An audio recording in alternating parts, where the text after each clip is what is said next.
जय हिंद, नमस्कार साथियों।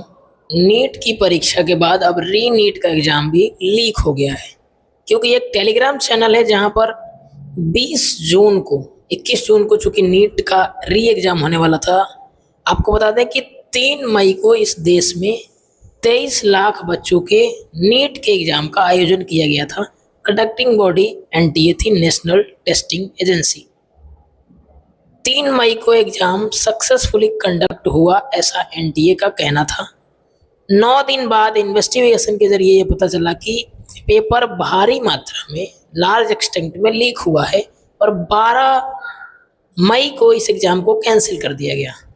2-3 दिन बाद इसकी फाइनल डेट भी अनाउंस कर दी गई कि री एग्जाम कब होगा, और इस बात को एश्योर किया गया कि आगे से कोई भी गड़बड़ी नहीं होगी, किसी भी कीमत पर पेपर लीक नहीं होंगे और पूरे सिक्योरिटी का ध्यान रखा जाएगा।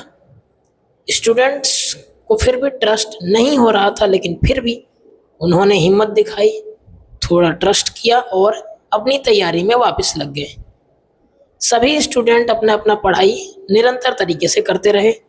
1 महीना बाद, लगभग 40 दिन बाद, ये एग्ज़ाम जो कंडक्ट हुआ, 2-4 दिन पहले 21 जून को री नीट का एग्ज़ाम, उस एग्ज़ाम की खबर अब आ रही है। हमने टेलीग्राम पर देखा और बहुत सारे सोशल मीडिया पर ये वायरल भी हो रहा है कि 20 जून को एक टेलीग्राम नाम का ऐप होता है, जिस पर एक चैनल है जिस पर की वीडियो अपलोड की गई है, और वो एग्जैक्टली 100% सेम क्वेश्चन आया है।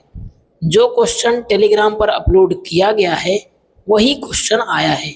हालांकि टेलीग्राम को गवर्नमेंट ऑफ इंडिया के द्वारा प्राइमरली रिस्ट्रिक्ट कर दिया गया था, उस पर कोई एडिटिंग सिस्टम नहीं था, तो फिर ये कैसे हुआ? अगर वो चीज़ 20 जून को अपलोड नहीं की गई, जैसा कि हमारे एनटीए महोदय कह रहे हैं, एनटीए का कहना है कि ये क्वेश्चन पेपर बाद में अपलोड किया गया है। आई एग्री, ये क्वेश्चन पेपर बाद में अपलोड किया गया है, ठीक है। लेकिन अगर वो क्वेश्चन पेपर बाद में अपलोड किया गया है, अभी भी टेलीग्राम पर सस्पेंड लगा हुआ है, टेलीग्राम 30 जून के लिए बैन है, अभी भी बैन है, तो आखिर ये कैसे संभव हुआ कि कोई स्टूडेंट 20 जून को कोई पेपर अपलोड करता है और वही 100% क्वेश्चन 21 जून को आ जाता है? एनटीए ने ये क्लैरिफाई किया है, बट उस क्लैरिफिकेशन से स्टूडेंट सेटिस्फाइड नहीं है। जाहिर सी बात है, कुछ ना कुछ छुपाने की कोशिश की जा रही है, और स्टूडेंट के मन में तब तक ये सवाल बना रहेगा जब तक ये रिजल्ट नहीं आ जाता, क्योंकि एक्सपेक्टेड टीचर्स के हिसाब से और अनेकों संस्थाओं के हिसाब से कट ऑफ बहुत नीचे गिरने की संभावनाएं हैं। लेकिन फिर भी अगर पेपर लीक हुआ होगा तो कट ऑफ ऑलमोस्ट सेम रहेगा या फिर एक्सपेक्टेंस से बहुत ज़्यादा आएगा, तो इस बात की श्योरिटी और कंफर्म हो जाएगा कि पेपर फिर से लीक हुआ है। एनटीए ने अपने क्लैरिफिकेशन में कहा कि ये एक र्यूमर्स है, कोई पेपर लीक नहीं हुआ है। ठीक है, हम मान लेते हैं आपकी बात र्यूमर्स है, क्योंकि आप तो हमेशा ऐसा ही करते रहे हैं। आपने जो कहा है अपनी बात पर कभी खड़े ही नहीं उतरे, हमेशा अपने बयान बदलना आपकी तो मतलब एक आदत बन चुकी है। सवाल सिर्फ एक एग्जाम का, एक पेपर लीक का नहीं है। इस देश में आए दिन हर रोज किसी न किसी पेपर के लीक आने की खबरें आती रहती है। हर एक पेपर लीक हो जाता है, घोटाले में चला जाता है, या फिर उसमें एक बड़ा स्कैम हो जाता है। आखिरकार ऐसा क्यों? इसकी अकाउंटेबिलिटी कौन लेगा? इसकी जिम्मेदारी कौन लेगा? हमारे देश के ऑनरेबल प्राइम मिनिस्टर की हालत आप जानते हैं, उनके मंत्री, शिक्षा मंत्री धर्मेंद्र प्रधान की हालत उनसे भी बदतर है, ये भी आप जानते हैं। महीनों से लोग उनके रेजिग्नेशन की डिमांड कर रहे हैं, क्योंकि वो एक काबिल मंत्री नहीं है इस पद के लिए, लेकिन वो रेजिग्नेशन देने का नाम नहीं ले रहे हैं। आज हम बात करेंगे उन सभी सवालों पर जो स्टूडेंट्स के मन में चल रहे हैं। उन सवालों पर भी बात करेंगे जिनके जवाब शायद कभी ना मिल पाए।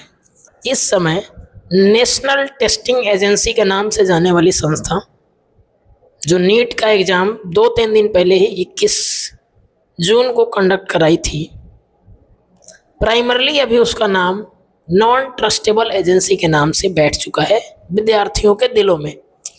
क्योंकि विद्यार्थियों के ट्रस्ट के साथ खेलना आम बात हो गई है आज के समाज में, मंत्रियों के द्वारा, संस्थाओं के द्वारा। अगर संस्था कोई गलती करता है तो उसके लिए कोई सजा नहीं दी जाती है, दोबारा री एग्जाम करा लिया जाता है। अगर एग्जाम लीक संस्था की कमी से हुआ हो तो री एग्जाम करा लिया जाता है। अक्सर एग्जाम लीक करने वाले लोग संस्था से जुड़े लोग ही होते हैं या फिर उनका कोई पॉलिटिकल कनेक्शन होता है। इनसे विद्यार्थियों का, पढ़ने वाले विद्यार्थियों का कोई संबंध नहीं होता है। एक विद्यार्थी अपने पढ़ाई, अपने मेहनत और अपने मेहनत के अंतिम रिजल्ट पर ही ध्यान देता है, बाकी चीज़ों पर उसके पास समय नहीं होता है ध्यान देने के लिए। बरसों मेहनत करता है, उसकी दिनचर्या कुछ इस प्रकार होती है कि उसके दिन और रात उसके कमरों में ही बीत जाती है। सुबह उठता है, कब शाम होती है, कब वापस सुबह हो जाती है, इस चीज़ का भी ख्याल विद्यार्थियों को नहीं होता है। इन तमाम मेहनत के बाद भी कठिन परिश्रम, संघर्ष, पेरेंट्स के खून पसीने की मेहनत की कमाई और बरसों की उम्मीद के बाद भी अगर कोई संस्था इस प्रकार से रिएक्ट करे, पेपर लीक हो जाता है, दोबारा पेपर होता है, फिर पेपर लीक हो जाने की खबर आती है और उस पेपर को दबा दिया जाता है ये कह कर कि ये पेपर लीक नहीं हुआ। अगर नहीं हुआ, आपने टेलीग्राम पर बैन लगाया था, तो इस बात को प्रूफ करें कि आखिर वो 20 जून को नहीं अपलोड हुआ। मैं मानता हूं कि उसमें सिग्नेचर डाले गए हैं, उस पेपर में सिग्नेचर पहले से थे और स्टाम्प लगाए हुए थे, लेकिन फिर भी अगर आपने ये बात क्लैरिफाई की है कि टेलीग्राम बैन था, या तो आप ये झूठ बोल रहे हैं कि टेलीग्राम बैन था, रेस्ट्रिक्टेड था, जो कि बिल्कुल झूठ है। टेलीग्राम बैन था, रेस्ट्रिक्टेड था। और वो फोटोज जिस चैनल पर अपलोड किए गए हैं, मैं आपको फुटेज लगा देता हूँ उसके, जिस चैनल पर अपलोड किए गए हैं, जो आपने सुश्रुत नाम का पेपर लिया है, सुश्रुत जिसकी टैगलाइन थी पेपर में, वो एग्जैक्टली 100% सेम पेपर मैच कर रहे हैं। सिर्फ इतना ही नहीं है, अगर इतनी कड़ी सुरक्षा थी तो पटना में सॉल्वर गैंग कैसे बैठाए गए? 2-3 एग्जाम सेंटर पर 30 से ज़्यादा सॉल्वर गैंग मिलकर पेपर को सॉल्व कर रहे थे। ये भी एक बहुत बड़ा स्कीम है। जो पकड़े गए वो तो पकड़े गए, उनको क्या सजा होगी इस बात से कोई इत्तेफाक नहीं है। नीट 2026 का पेपर लीक करने वालों को क्या सजा मिली, आपने बताया? नहीं बताया, क्योंकि वो आपसे ही जुड़े लोग हैं, कोई सजा नहीं दे सकते आप। झूठी सांत्वना स्टूडेंट को देना बंद करें, कोई सजा नहीं दे सकते क्योंकि वो आपके लोग ही हैं। और इस बात को बोलने में मैं बिल्कुल संकोच नहीं करता कि वो आपके लोग हैं, आपसे जुड़े लोग हैं। अगर वो आपसे जुड़े लोग नहीं हैं तो कानूनी व्यवस्था के अंतर्गत उनको कड़ी से कड़ी सजा दी जाए। ऐसी सजा दी जाए कि आगे कोई भी व्यक्ति इस देश में पेपर लीक नाम को सुनकर ही कांप उठे। ऐसी सजा का प्रावधान होना चाहिए। मेरी सरकार से भी अपील है, मेरे लीडर ऑफ ऑपोजिशन से भी अपील है, मेरी इस देश की जनता से भी अपील है। अगर आपको ये लगता है कि ये सही मुद्दे पर बात किया जाना चाहिए और ये मुद्दा आपको बिल्कुल ऐसा लगता है कि काम का है, तो आप इसे शेयर जरूर करें। और अगर आपको लगता है कि ये मुद्दा फिजूल का है तो माफ़ी चाहूँगा। आपकी आंखें अभी बंद है, खुलेगी आपकी आंखें समय आने पर, और जब तक खुलेगी तब तक समय निकल चुका होगा। धन्यवाद। मैं भी नीट का एक छात्र ही रहा हूँ, इस बार भी मैंने एग्जाम दिया था। कोई नहीं, जो होगा देखा जाएगा। स्टूडेंट्स आज भी हताश हैं, इसलिए क्योंकि उन्होंने बरसों मेहनत की थी और उनके बरसों मेहनत का क्या रिजल्ट आएगा वो तो पता चलेगा रिजल्ट आने के बाद ही। उनके साथ क्या सही किया गया है। हालांकि एक कमी ये भी है कि आज पर बहुत ही टफ पेपर बनाया गया।